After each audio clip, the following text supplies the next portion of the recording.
So today's teaching is of Psalm 90. And this psalm is one that many of us know because it's often recited at funerals. Now, the reason it's recited at funerals is because it reminds us in a famous line, 1,000 years in your eyes are like a day, that all of our lives are limited. And that's a key theme of this psalm, that in contrast to God, who transcends time, our lives are finite. In translating this psalm, there is a lot of room for challenge. And the copy you received, I needed to get this out to Helene Coulter, who I am so dependent on to get out the mailings by 4 o'clock yesterday. And needless to say, I did a lot more work later in the day and even this morning.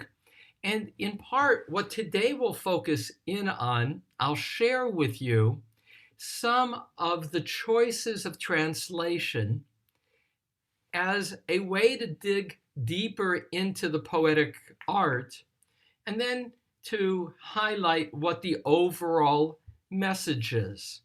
But with that, if you've printed out the mailing, which some of you do just to have the text in front of you that I send with the letter, you will have it as a point of reference to note the struggle with this translation. Struggle in the best sense, rare words used in novel ways, the art of poetry. So let me, without more, a shorter psalm than yesterday. Yesterday, again, was the third of longest of the psalms. This one's more standard in length. And again, I tend to choose for the title a phrase. In this case, I chose a phrase that is both best known, but also because the theme of this psalm, Psalm 90, is the contrast between our finite years and God's infinity. I'll say again, before I begin to read, a prayer of Moses. This is the only psalm of 150 that is attributed to Moses. Moses, normally we think of it as King David. Radak, Rabbi David Kimchi, that important commentator, he said that David found a manuscript of Moses. Again, David Kimchi lived in Narbonne, France, 1160 to 1235. And he would say that David found a collection of 11 Psalms, an old manuscript, and this is one of them. In fact, traditional commentators will say that although not attributed to Moses, beyond this, the next 10 Psalms will also be from that manuscript and Moses Psalms. Not everybody says that. There is, for others who say that this, based on Sadia Gaon. Sadia Gaon was a very important teacher, born in Egypt, moved to Baghdad where he would become the head of the academy in the 10th century.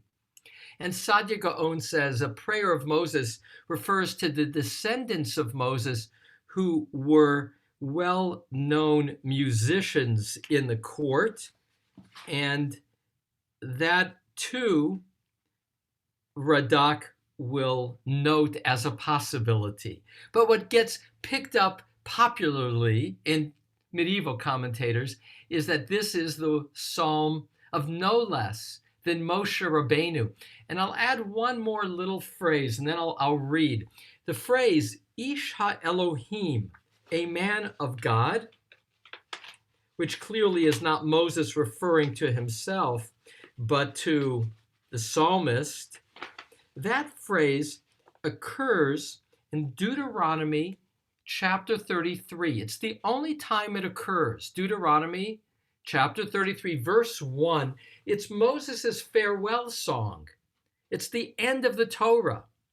And before the song is sung, it says, and this was by Moses, Isha Elohim, which would, for the psalmist, perhaps indicate that this was a poem written honoring agedness, maturity of years, a perspective on life from the cusp of life.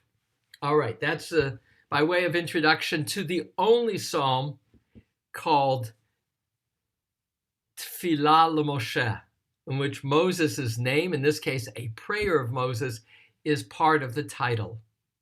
A prayer of Moses, man of God, my supreme, a refuge. You have been for us from generation to generation.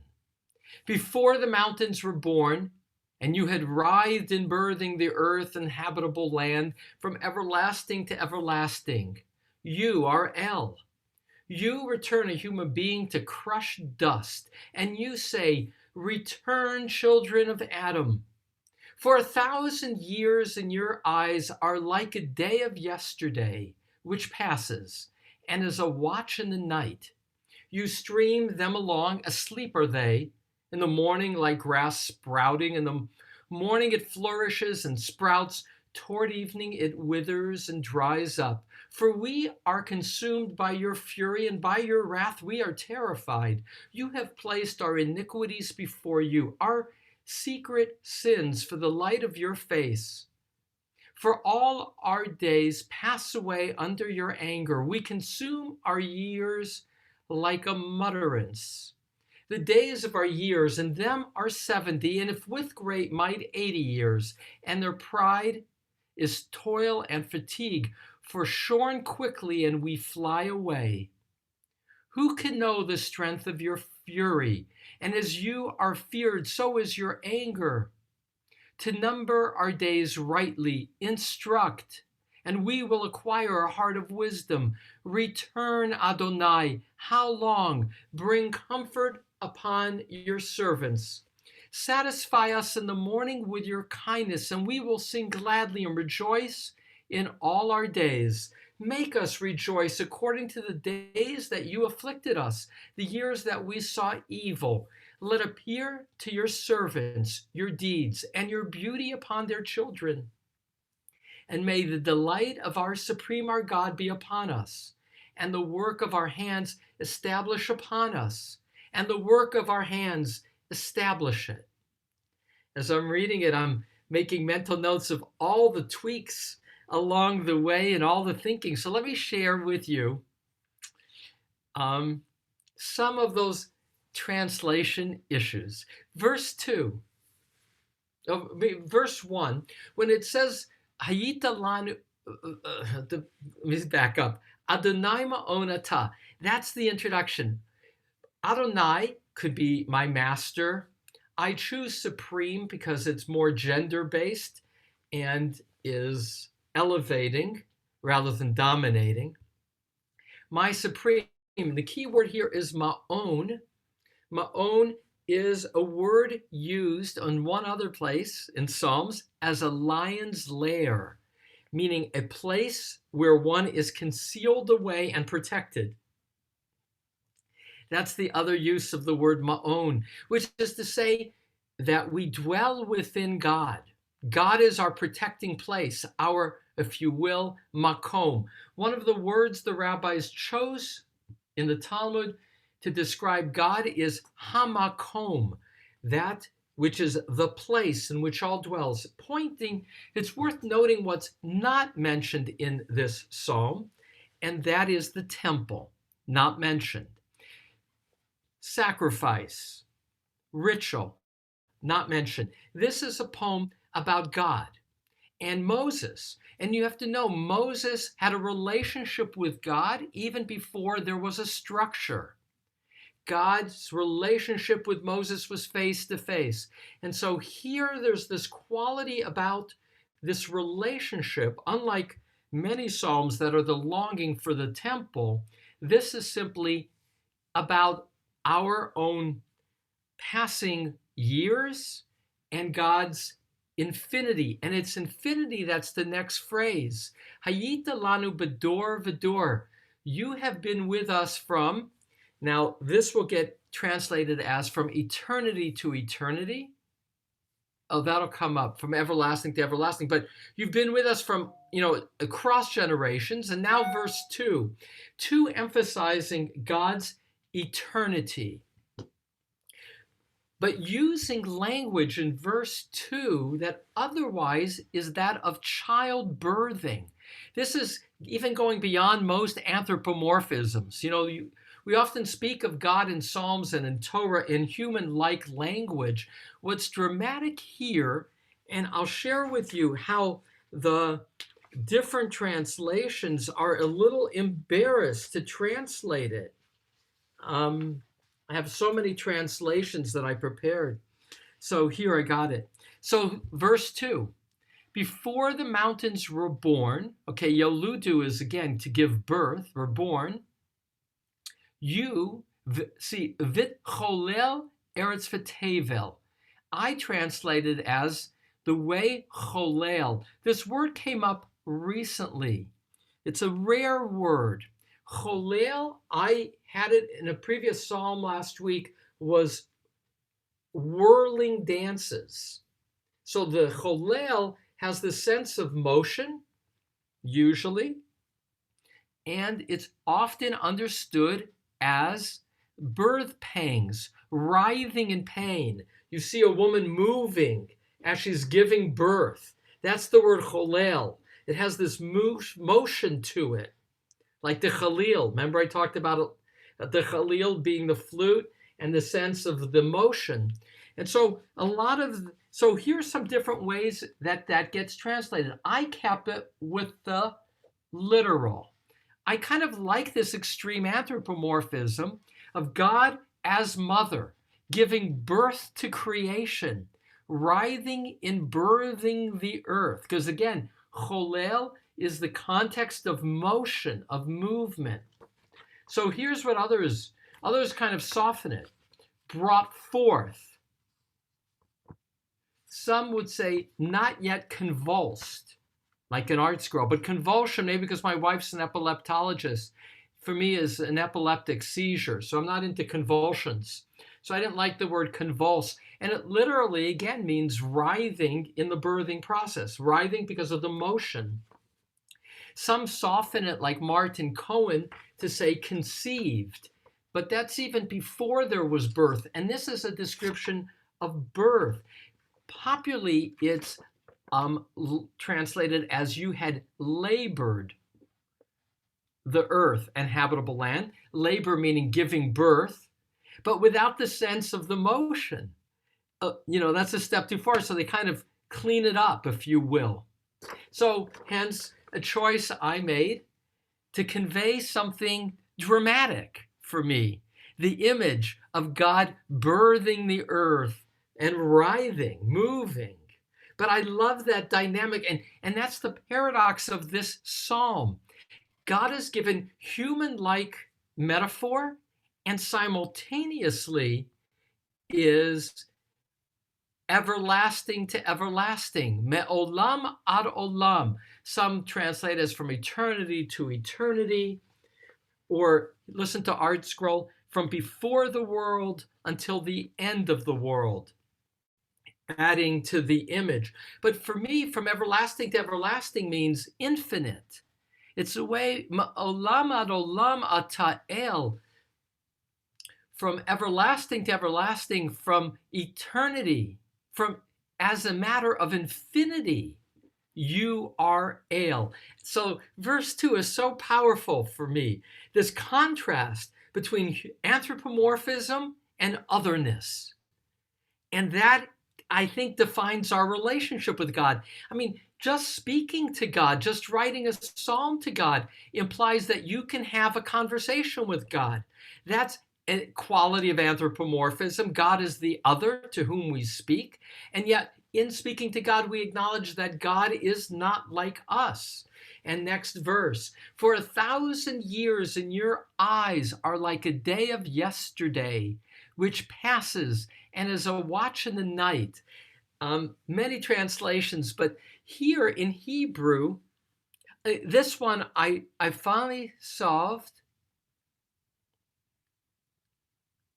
Okay, which passes, and as a watch in the night. So this is decreasing, because the watch in the night, ashmora, is a technical term, which is a third of the night in the Talmud. There would be the Levite watches, the Kohen watches.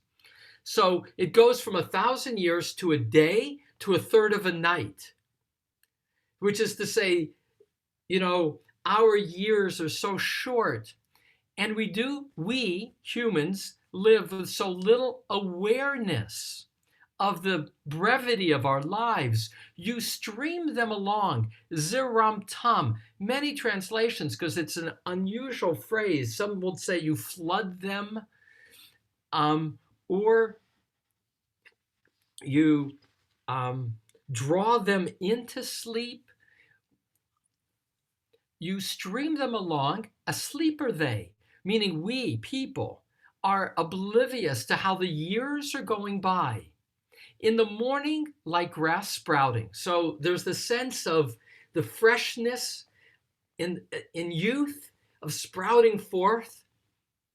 In the morning, and now for emphasis, it repeats it. In the morning, it flourishes and sprouts. Toward evening, it withers and dries up.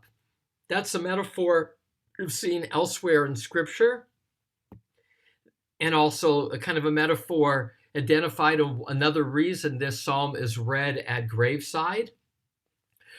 But now the psalm gets a little bit hard, this middle part. For we are consumed by your fury, and by your wrath are terrified.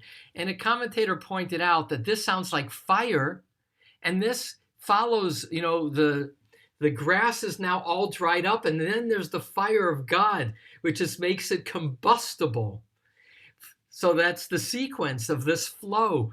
For we are consumed by your fury, and by your wrath we are terrified. So we live our lives aware of our fragility, if we are aware, and God's power. And in some sense, and now verse 8 explains why God is angry. You have placed our iniquities before you, our secret sins for the light of your face. And there's the notion of secret sins, a very unusual word, alumenu, which can also be alim, can sound like violence. Our secret sins for the light of your face. And now back to framing that. See, so verse 8 is framed on either side by God's anger. For our days pass away under your anger. We consume our years like a mutterance. Here's a word, hege. Hege yomam v'layla usually is translated in other contexts as an utterance or even as meditation. Popularly, in some of the translations I've looked at, it's a sigh, kind of suggestive of Kohelet with breath is hevel, vanity.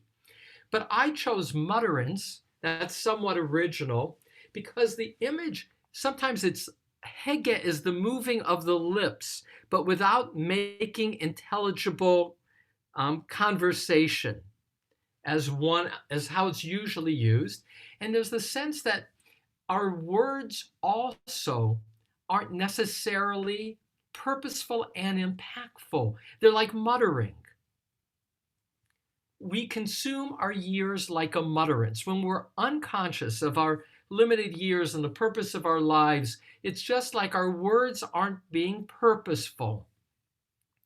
The years, and now emphasizing our own fragility, the days of our years, this took a while to figure out for me, to put dashes. And again, my choice is to translate as literally as I can and leave the ambiguity. The days of our years, in them are 70 years, and with great might 80 years. And it's pointed out that if Moses is writing this, the actual Moses, who lives to 120, then the 70 and 80, that's kind of a tension in it really being the man Moses. Nonetheless, back to this. This was typical then and remarkable now. Even though people died earlier in antiquity, my brother, the doctor, pointed out if you got past all the childhood diseases and you got past the wars, you more or less lived till, 70-ish. More or less the same as in our lives some 20, 30 years ago. And their pride, and this is Kohelet-like, so more Kohelet, which is why Ecclesiastes, why people often choose to make Hege a sigh or a breath. And their pride is toil and fatigue. Though the word aven, again, is a little obscure in this context, Meiri, an important translator, would say it is painful weariness, so fatigue, for shorn quickly. And the word gaz is the word used for shoring a sheep, which goes back to the image of the drying up, the sense of moving things forward, for shorn quickly, and we fly away. And back to this image. See, now we keep bouncing back from this image of God's anger. Who can know the strength of your fury? And as you are feared, so is your anger. The commentators are a little troubled by this last piece. And as you are feared, so is your anger. Now, again, most Psalms were read in exile. And this Psalm 2, understandably, was read as, why do we continue to suffer in exile? Why are you so angry to keep us here? And they would say, the closer you are to God, think of the prophet Amos, who says of Israel, essentially, for misdemeanors I punish you, for felonies I punish all my other children.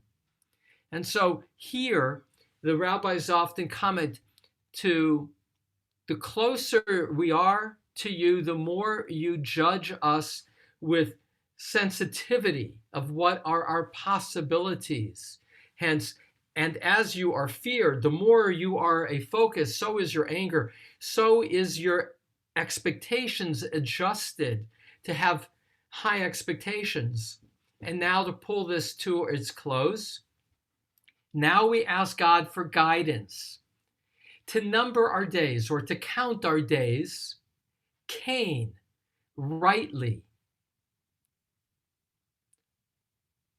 Hoda, instruct, V'navei levav chachma, and we will acquire a heart of wisdom. That too is a popular line. Number our days rightly, instruct, and we will acquire a heart of wisdom.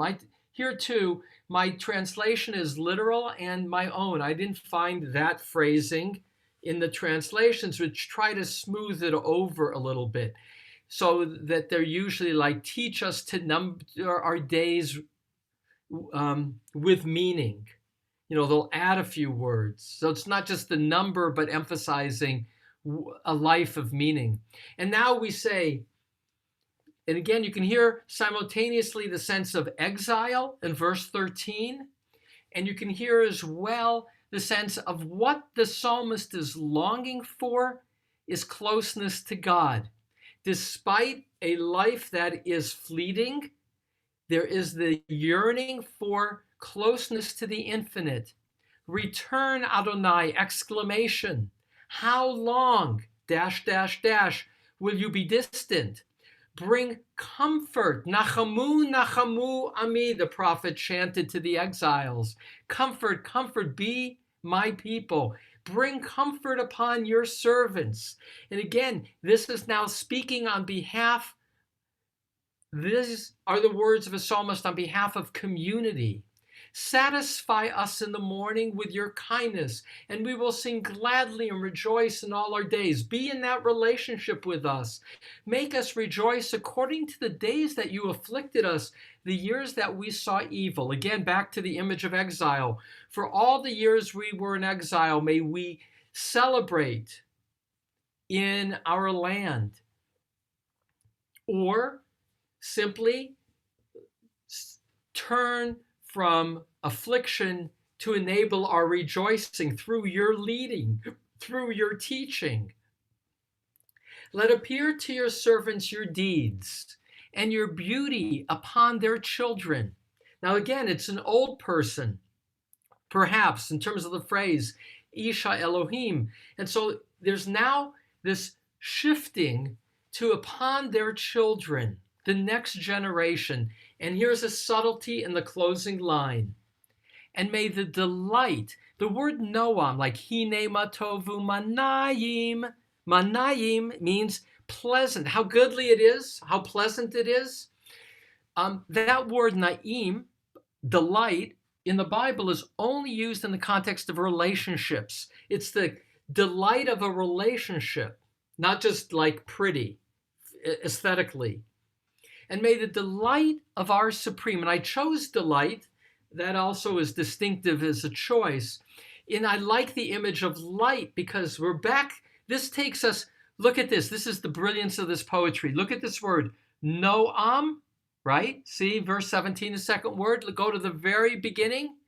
Ma'on. That's the same letters, but backwards. Na'im and ma'on. So the refuge turned upside down becomes delight. That's purposeful. That's the poetry of coming for an inclusio that's kind of poetic. Vayihi noam, suggestive of, again, ma'on, noam. May the delight of our Supreme, our God, be upon us, and the work of our hands establish upon us.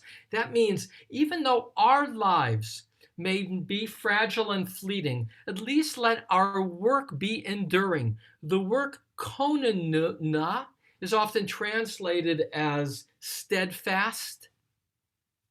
The image of establish, which is how it's usually used, is that it becomes enduring.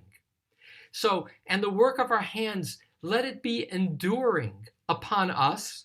And here's the last comment. And the work of our hands, you see, it's repeating, right? The work of our hands, establish. But first it's upon us. And then distinctly, the last syllable of the psalm is establish it. Now that could either be for emphasis, or Benjamin Siegel, who I so value, says, again, it's an older person saying, if you don't establish it for us, at least establish it, for our children. I can't count on you doing it so fast for me to establish it for us, but at least establish it so that the next generation, back to children of verse 16, it'll be there for them. In sum, to pull this together, this is a calling for refuge and delight.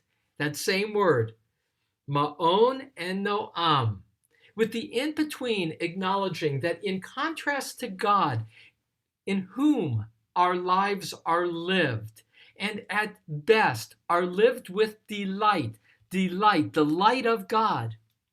Our years are fleeting. We are mortal. We are the children of Adam. Adam, identified with the sin in the Garden of Eden.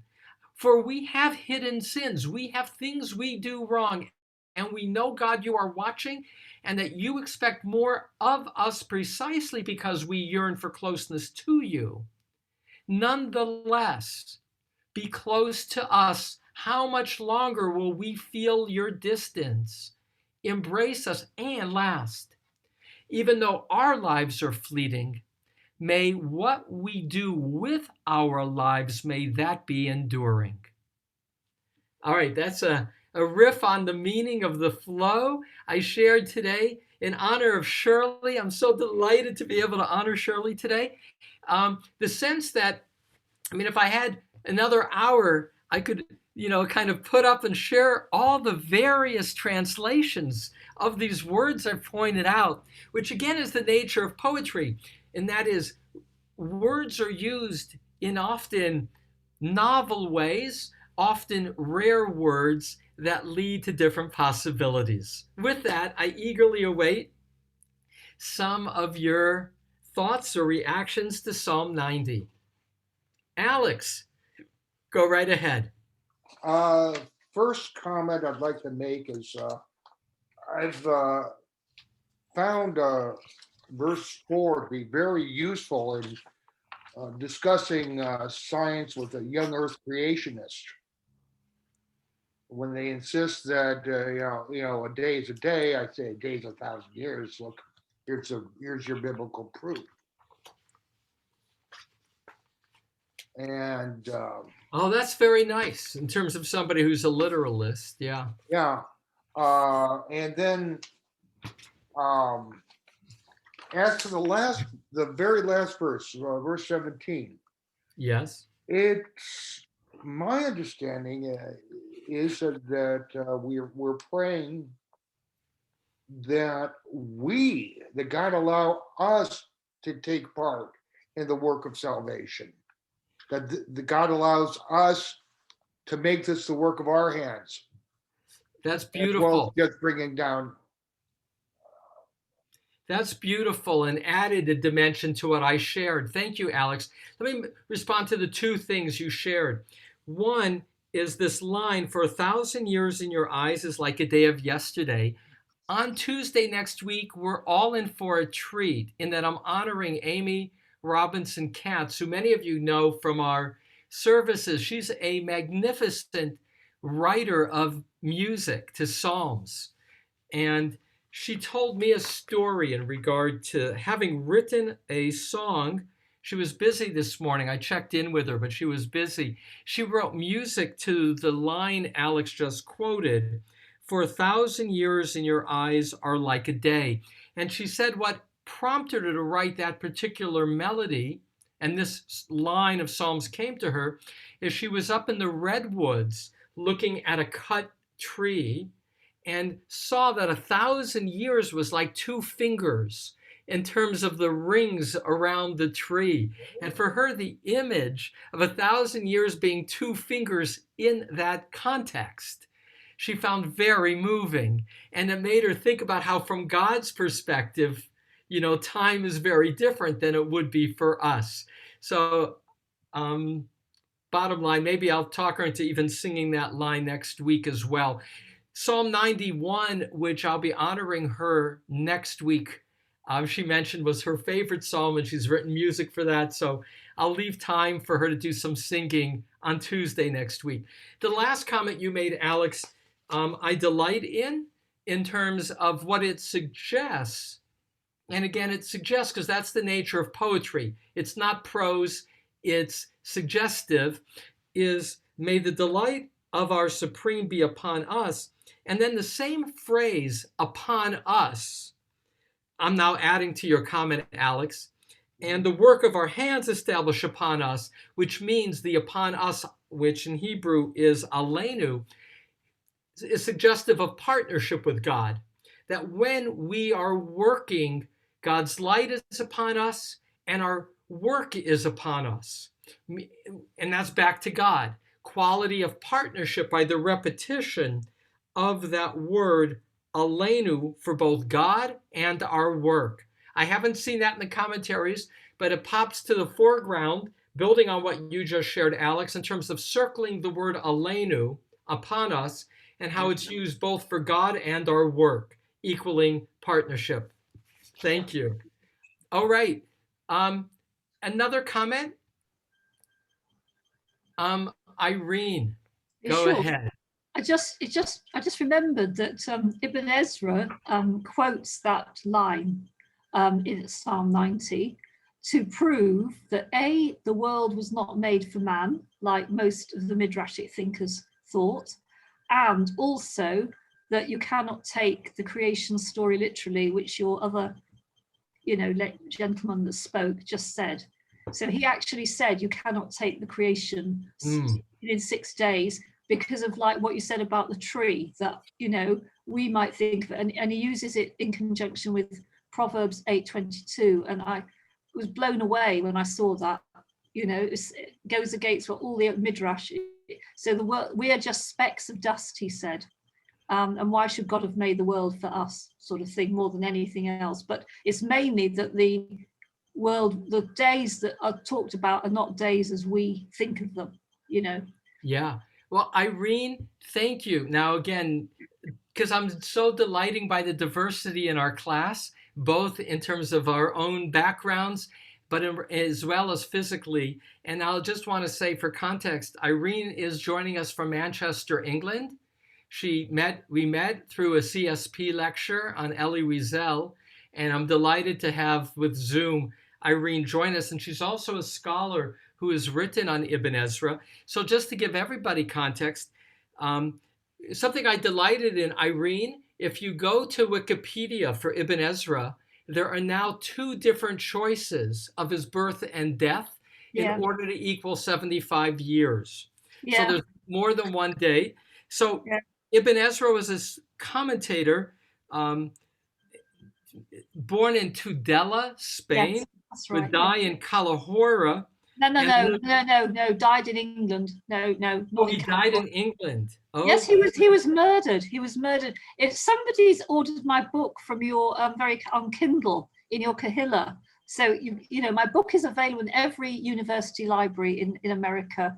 So put it up, Irene. Put it into the chat or email it to I'll me. email you. I don't want to look as I'm saying. saying, but my book, I mean, you know, is regarded as one of the most sort of comprehensive in English, and it does a lot on the his history. It's not Kalahora. He didn't go back. He was going further north all the time to bring the good news of Hebrew to the Ashkenazim, and he was very Sephardi. And I don't know if you know. Do you know Rabbi Mark Angel in America? Yes, I do, from the Spanish Portuguese synagogue. Yeah, so he's just done something today on Ibn Ezra. It was another person on his very good emails, and he said the right dates, 1089 to 1164. It's a fact. Great. Well, because of limitation on time, I'm going to again thank Irene, pull this together, and I'm delighted, Irene, by what you just shared in terms of Ibn Ezra's comment, building on Alex's, that verse 4, I'll repeat it, for 1,000 years in your eyes are like a day of yesterday, which passes and is a watch in the night. For Ibn Ezra, already in the 12th century, was stating that unlike many of the Midrashim, to echo Irene's insight of Ibn Ezra, that the world, you know, is not to be so anthrocentric, not so focused on humans, that it is much bigger than that, and that the time frame is not to be taken in the creation story literally, that God's time is not our time. So when the Bible speaks about day 1 and day 2, it's not talking about sunrise to sunset. And I will add, the sun and moon aren't put in the sky until the 4th day. So that already for Ibn Ezra, long before the Scopes trial in America. Irene, you don't know about the Scopes trial in America probably. There was a trial in America about the need, about teaching evolution, and whether that was science, you know, because there were the creationists who said that's not what the Bible teaches. So in sum, I'm going to pull it together because it's already 10:13. I'm mindful of time. I want to thank Alex and Irene for your prompts. I'm bemoaning the fact that there isn't more time. I'm sure there would be much more prompted. Shirley, thumbs, you want me to pull it together, or do you want to say a word? Up to you. I'd like you to pull it together, but I'd like to thank you for your kindness, Rabbi Spitz. Oh, you're most welcome, Shirley. And again, today's learning was dedicated to Shirley, but she chose this date in part to honor the 86th anniversary of her parents. Her parents born in Cleveland, born in the Carpathia, but came to America at the age of 16, each individually, in a time in which you could not see your parents afterwards. Travel wasn't like today. And I mentioned that Shirley went to Israel in 1970. It would be the first opportunity her father would have to reunite with a brother and a sister after much of his life, 50 years having passed. So we honor that anniversary. We honor Shirley.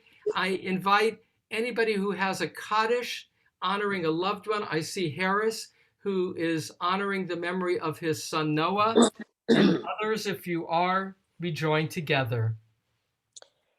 Yitkadal, Yizal, v'yitkadash, Yekadash, shemei rabah, Rabba, Amen. alma divrak kirute, Kirate, v'yamlich Yamlich, malchute, b'chayechon uvyomechon, u'chaye dechol beit Yisrael, ba'agala u'bizman kariv v'imru amen. Amen.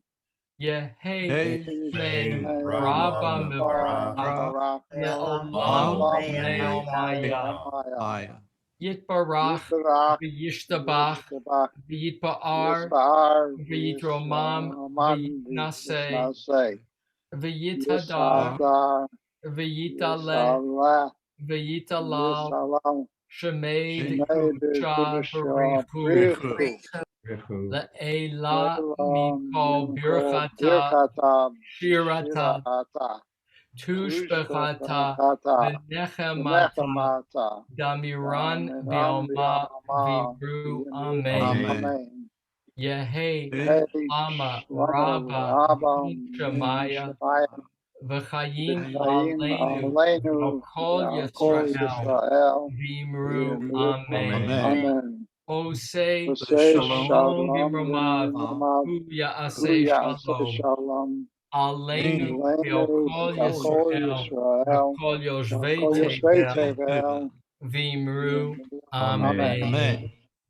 My gratitude to everybody. Next week, Psalm 91. The Psalms that we're now in the 90s are in our Sidurim. And I think of my teacher, Rabbi Shalom Podwal, who asks about the location of prayers and verses. So know that each of the Psalms here in the 90s are also in our Sidurim.